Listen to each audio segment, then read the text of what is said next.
So we are here to talk to you about the new book coming out on the 27th of June called Anthony. Anthony is the fourth book in the Aaron series, and it's about Aaron's little brother Anthony, who, if you remember from the end of Spencer, was a drug-addicted 14-year-old and kind of a little lost. So this is 3 years later. He's now 17, and he is trying to find himself. Did he lose himself? He did lose himself, yes. Well, his mom kind of lost him. That happens. And so he finds himself in Detroit, which is where Kage is from. And so as I was writing the book, I decided that I wanted to see what Anthony was going to see. So I drove from Chicago to Detroit and described the landscape of what I was seeing. And they have a lot of wineries in Michigan. I'm pretty sure you're a bunch of alcoholics. All in 94. Yeah, you can stop at every winery and adult bookstore. Oh, yeah. Always an adult bookstore right now. So he felt right at home as he was coming up 94. So once I got to Detroit, Kage showed me around, and we figured out some of the places that they would go and where he would live. And why don't you talk a little bit about some of the places that we went? No. I'm kidding. Let's see, I know I took you down Jefferson through Grosse Pointe, so you can see where all the rich people live. Which had nothing to do with the book. He was just showing off. It was a very nice drive. Then we drove through some of the dicier areas of Detroit right after Grosse Pointe.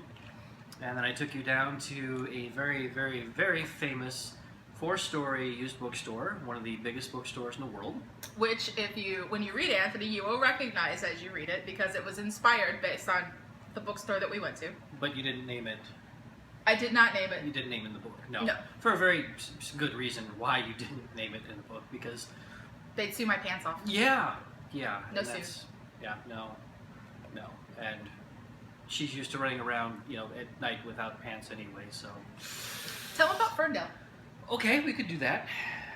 Ferndale, one of the nicer gay areas of Detroit, or at least where all the gay folks tend to flock. And okay, I didn't know that. Oh yeah. Ah. In fact, there's a little section just adjacent to Ferndale, which it's sort of like very upper crust, and apparently all the upper crust gay folks live in that little area, which is interesting. I didn't know it was behind there so often. Anyway, we went through there, and I think we also did lunch there. Yep, at the sushi place, the very sushi place that you will see Patrick go to when he's waiting for Anthony to go find something. Go find some. I'll help you more specific in the book. Yeah, a little bit.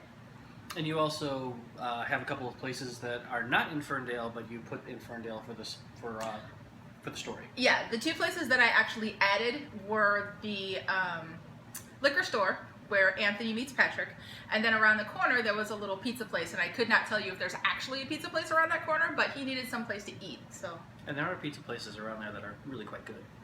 Ferndale's known for its food too. So I just wanted to pop on here and give you guys a little background on how we came up with what we did for the tours in Detroit, because sometimes when people write about places, they're not really good with writing about places they've never been. So sometimes people writing about places aren't really good about writing about places. Shut up. Did I ask you for your opinion? It's going to make sense one of these days. And I just wanted to cover some of the things that we had gone and looked at in Detroit, so that you would. I'm going to kill you. So you would know that it was actually, an authentic kind of setting. Very authentic. She made it all up. Because it's very central to the book.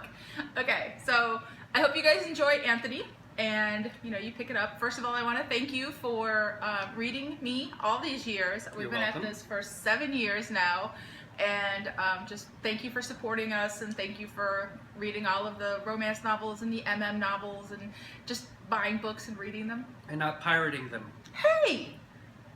What?